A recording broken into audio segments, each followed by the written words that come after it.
Hey everyone, this is Socialist Rants. I am the Justice Jester, and we are going to take a look at a Wall Street Journal video about Project 2025, the radical conservative plan to reshape America under Trump. And from what I've heard about Project 2025, it's pretty wild. So let's take a look. This 920-page document would usher in the most conservative executive branch in modern American history, if enacted. It's called Project 2025. Its pages offer new administrations a blueprint for executing a right-wing agenda, from purging the government of thousands of civil servants to dismantling the Department of Education. We do have to initiate the largest mass deportation project in the history of this country. Okay, so I'm going to go ahead and comment on that. That's definitely true. They are doing that. That's not why I'm commenting.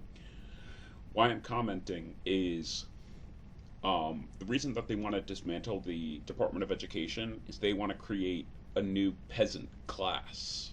That's effectively what they want. So they want the low class, the poor, to be peasants. They don't want them to have any education, anything. Just be peasants. As for the deportation thing, that's something fascists do all the time. I mean, Hitler did that before he ended up moving to the whole extermination thing, because nobody would take the Jews. So he just said, okay, well, if I can't get rid of them, I'll just kill them. And that's what they're going to do here.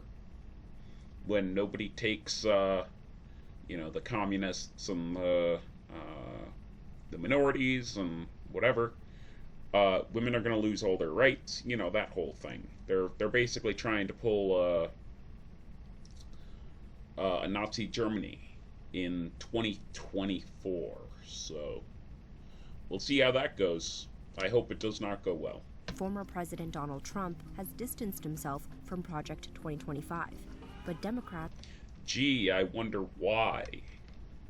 aren't buying it. Project 2025 would roll back our fundamental freedoms, undermine our democracy, and gut checks and balances. Here's a closer look at the four main pillars of this radical plan and how they could transform the American government as we know it.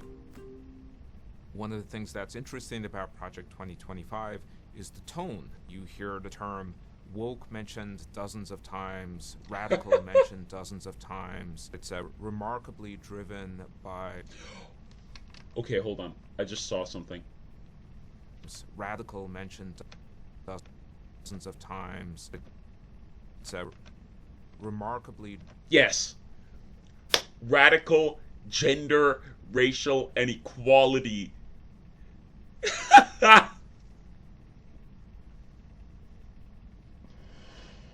Oh, they don't even hide it anymore. It's not fun. Driven by culture war politics. Project 2025 is designed as a government in waiting if Trump or any conservative president returns to office. It's the brainchild of the Heritage Foundation, a conservative think tank and lobbying group that has helped staff Republican administrations since the Reagan era. We cover Oh, gee, the beginning of fascism. Yeah, I wonder why. literally every public policy issue in Project 2025, from domestic policy to foreign policy. Kevin Roberts is the president of the Heritage Foundation and one of the driving forces behind the project. All Project 2025 is trying to do is to be a corrective to the liberal nonsense that has been so insidious inside the executive branch for the last half century. So fascism. It's trying to be fascism. You want freedom, and we want to take away your freedom.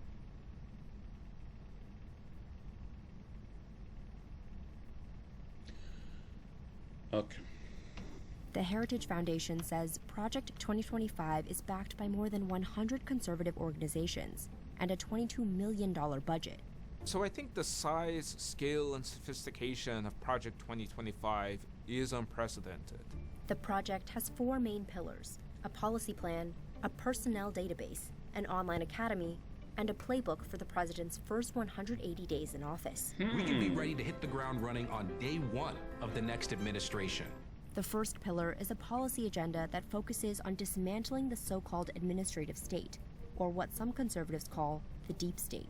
Either the deep state destroys America, or we destroy the deep state. For Project 2025, dismantling the administrative state means purging the civil workforce of tens of thousands of federal employees and replacing them with conservative, pre-vetted picks. There is a concentration not just of power, but a concentration of radical leftist ideology in these employees. Hopefully we will see over the next 10 to 20 years. Okay, so what he means by that is, oh, you think that gay people should be allowed to live? Well, that means radical gender ideology. Like, it's just mask off. That's all this is. That's all this spews to me. The elimination of entire cabinet departments. The plan would dismantle the Department of Homeland Security, eliminate the Department of Education entirely, and Okay. Oh, hold on. What? YouTube, definitely not broken and shady. Okay, anyway. So, again, I already explained why they want to gut the Department of Education. It's because they do not want poor people to be educated at all. They want to keep them low. They want to reinforce this peasant class. They want 99.9 repeating percent of the money at the top, and the 0.1% or 0.01% at the bottom.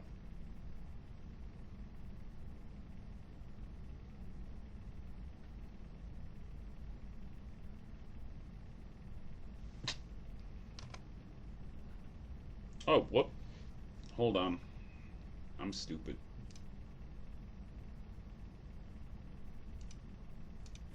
Or we destroy the deep state. For Project 2025, dismantling the administrative state means purging the civil workforce of tens of thousands of federal employees and replacing them with conservative, pre-vetted picks. There is a concentration not just of power, but a concentration of radical years, the elimination of entire cabinet departments. The plan would dismantle the Department of Homeland Security, eliminate the Department of Education entirely, and transform the FBI into a political task force that is accountable to the president.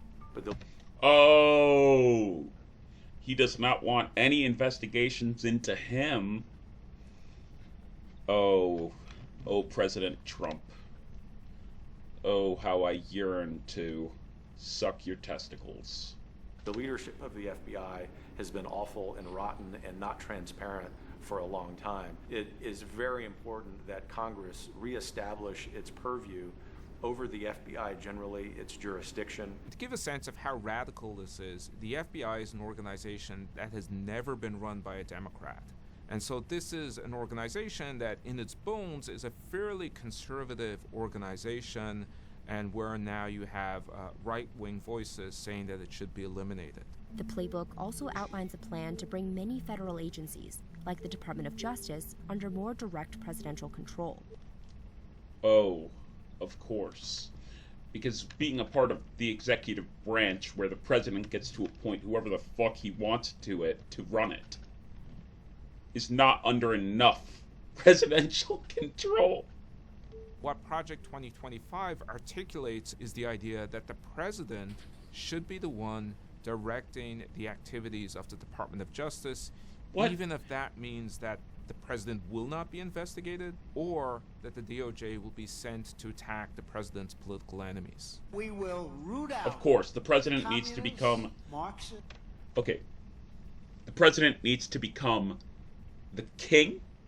He will have absolute unchecked power in the land. Sorry, I gotta see Trump was spewing some shit, so let me see. Political enemies. We will root out the communists, Marxists, fascists, and the radical left thugs that live like vermin within the confines of our country. Okay. The Heritage Foundation I guess says that's not it good for wants me. to ensure that what remains of this whittled-down federal bureaucracy is conservative, not just for the next president, but for a long time to come. Pillar 2, Personnel Database. The Heritage Foundation has already contracted the technology company Oracle to build this database, kind of like a conservative networking platform. We've recruited Americans all over the country, and so we've had well over 11,000 people who've applied to be considered by the next president and his administration. Trump really emphasizes loyalty, and you see those practices now being adopted by Project 2025, where you fill out a form that essentially indicates if you are loyal to President Trump or not.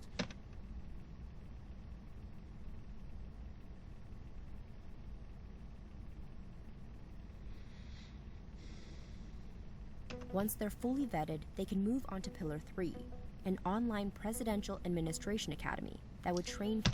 He's creating the Hitler Youth. Woo! Oh my God. Oh my God. Future bureaucrats in conservative values and governing. So we want these people who are competent, who have great credentials, to be prepared for the specific job that they will have. Project 2025 provides detailed policy plans for dozens of government agencies, outlining ways to create de facto abortion bans, slash federal investment in renewable energy. Oh, of course. Not only do we have to take rights away from women, but we also have to ensure that our big oil overlords are always in control. Especially when they run out of oil and our entire country fucking falls to pieces. And roll back environmental regulations. Of course. Here, you can see several sections dedicated to consolidating U.S. immigration agencies and expanding their power. Number one, we have to close the border. We do have to initiate. Yes, because immigration is we can't have those disgusting non-white non-English speaking people in our country.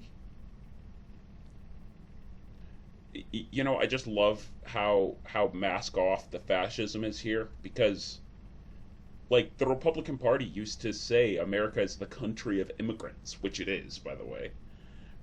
So it's just amazing, you know, how deep into the fascist rabbit hole they've gone.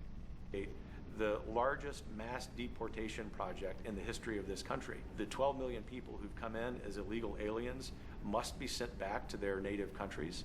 But how legally sound are these policy proposals, and what would they look like Not in at all. practice? That's where Pillar 4 comes in, the playbook for the first 180 days of a conservative presidency. A big part of the plan is modeled off of a Trump-era policy. Executive order, baby! Schedule F is originally an executive order that Trump signed that would allow him to turn thousands of career civil servants into political appointees that he could then fire if they displeased him in any way, and then have to be more responsive to a president who in the past has shown a willingness to fire people for disloyalty rather than for competence. The Biden administration reversed this order in 2021, but Okay. If he could, he would have Saddam Hussein style executed them for disobedience. The problem is he couldn't, because he was scared. But that's where we're headed if this keeps going. Trump has vowed to bring it back if he is reelected. First, I will immediately reissue my 2020 executive order restoring the president's authority to remove rogue bureaucrats. Yes. I will wield that power very aggressively. I think Yes. Schedule F is not just possible, but it's certainly an incredible priority of a second Trump administration. The problem with Schedule F is that there is no real limitation to the number of people who could be converted. Underpinning many of Project 2025's policy proposals is a legal principle called the unitary executive theory. It is based on a clause in the Constitution that says the executive power is vested in the president. Project 2025 assumption is that the president has something called unitary executive authority. This gives him enormous untested powers to essentially do whatever he wants and reduces the power of Congress to check those powers. Conservative Supreme Court justices, like Justice Samuel Alito, have signaled support for the unitary executive theory and skepticism of federal agencies. The current Supreme Court has shown itself to be very open to claims that the president has enormous executive authority. Sorry, hold on.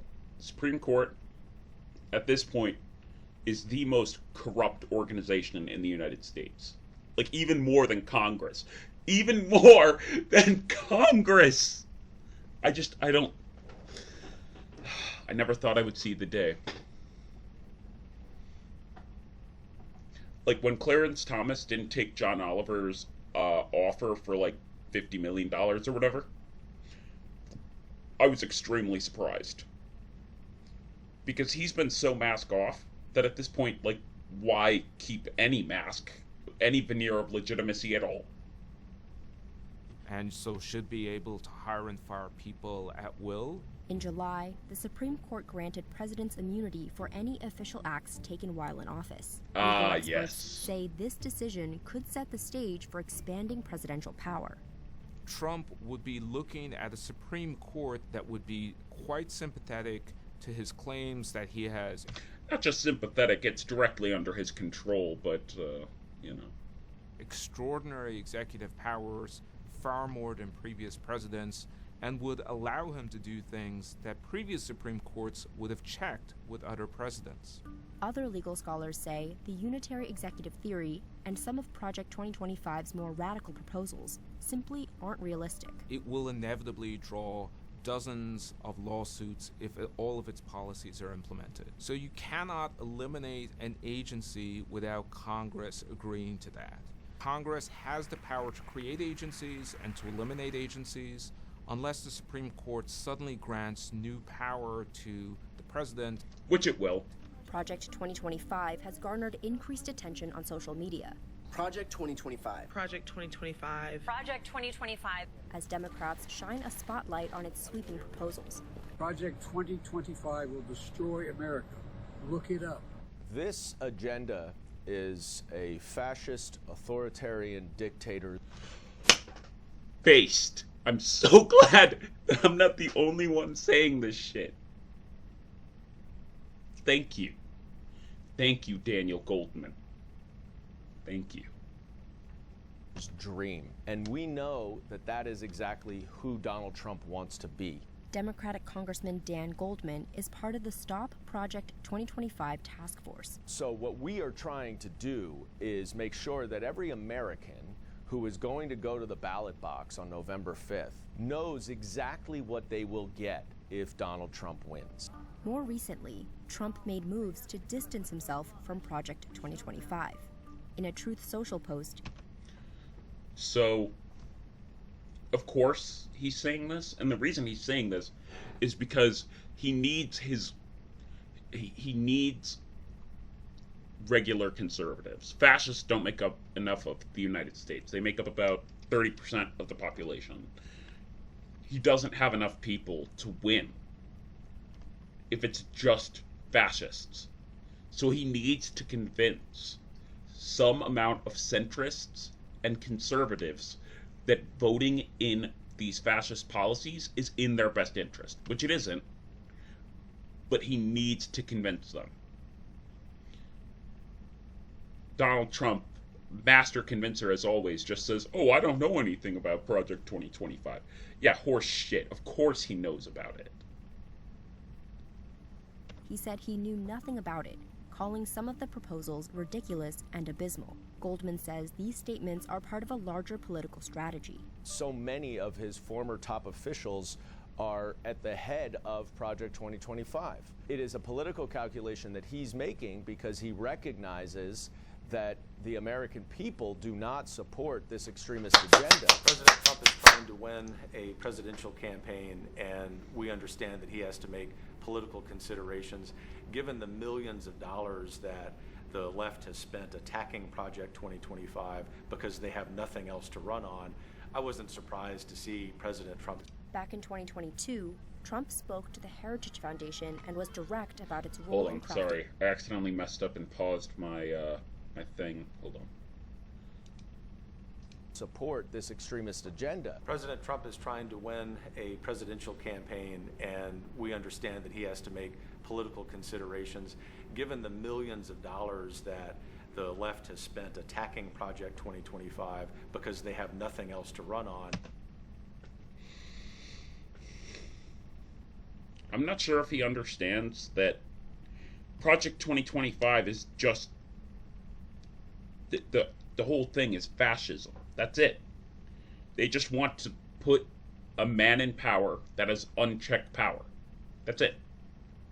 That's the only thing in there. They're running on one thing, which is all power to the emperor. That's about it. There is no other. So we're the only ones with policies. We're the ones who want to, put in healthcare and make all these changes for the better.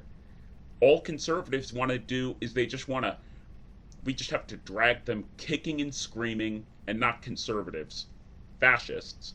We have to drag the fascists kicking and screaming to a better world.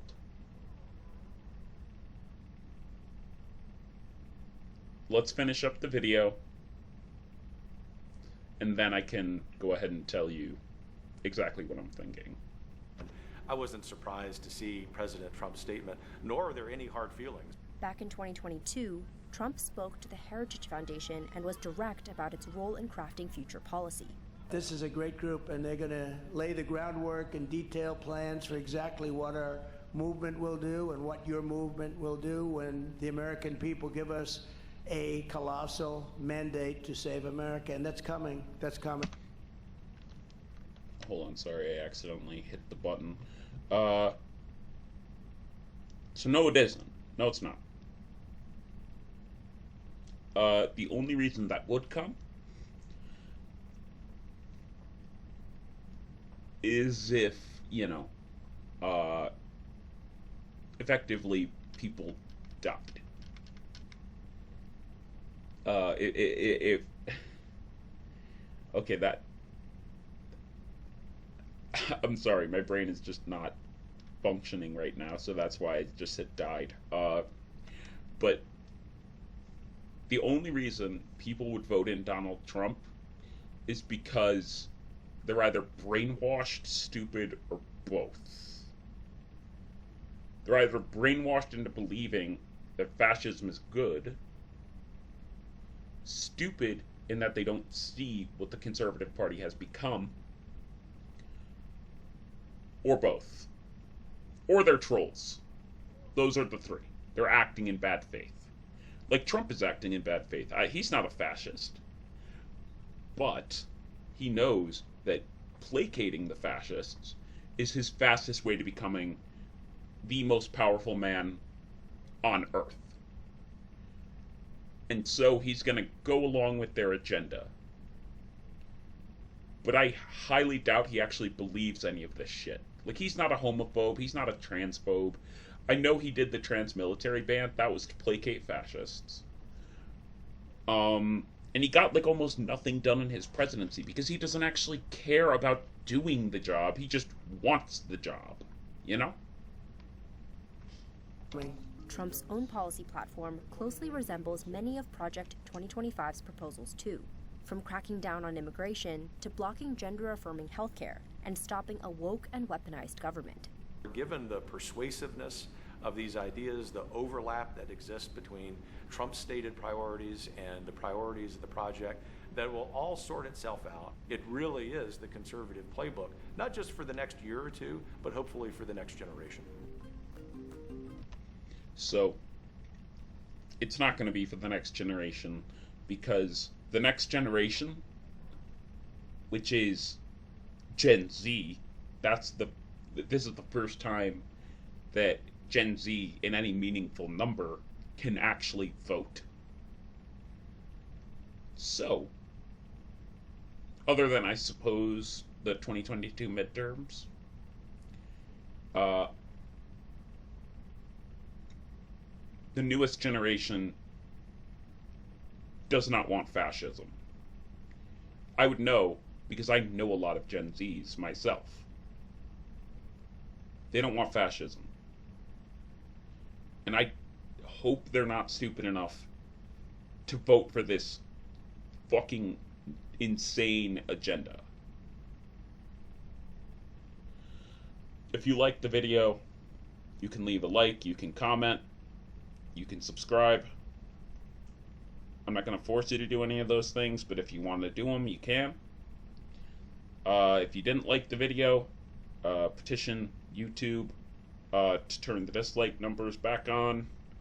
This has been the Justice Jester saying, stay socialist.